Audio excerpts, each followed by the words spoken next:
तर काय classify the given pairs of surd into like surds and unlike surd. मग like surd म्हणायचं कोणाला, जर समजा ज्या तुमच्या व्हॅल्यू आहे जर रूट मधल्या व्हॅल्यू जर सेम असेल तर त्याला आपण काय म्हणतो लाईक सर्ड, आणि रूट मधल्या व्हॅल्यू जर वेगवेगळ्या असेल तर त्याला काय म्हणतो आपण अनलाईक सर्ड. मग पाहू आपल्याला हे लाईक सर्ड आहे की अनलाईक सर्ड आहे. काय होणार आहे, 52 ची फॅक्टर काढा, काय ते 4 into 13 आणि 5 root 13 जशास तसे. आता तुमचा जो हा 4 आहे, 4 चा स्क्वेअर रूट किती आहे 2, म्हणजे काय येणार आहे की 2 root 13 आणि इकडे काय 5 root 13 root 13 म्हणजे काय आलं हे लाईक सर्ड्स.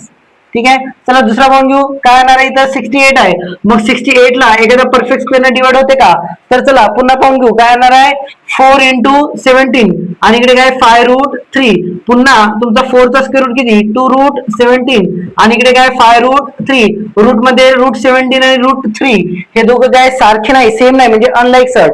चला थर्ड पाहून घेऊ. तर काय करायचं आहे पुन्हा, काय 4 root 18 ला परफेक्ट स्क्वेअर ने डिवाइड करा, काय ते 2 into 9 9 2 जा 18 आणि इकडे तुमचा 7 root 2 ऍज इट इज. त्यानंतर 9 चा स्क्वेअर रूट किती आहे 3, म्हणजे काय ते 4 into 3 root 2 7 root 2, पुन्हा 4 ची जागा आहे ते 12 root 2 आणि इकडे काय 7 root 2. आता व्हॅल्यू रूट मधले काय रूट 2 म्हणजे काय झालं पुन्हा लाईक सर्ड्स. ठीक आहे.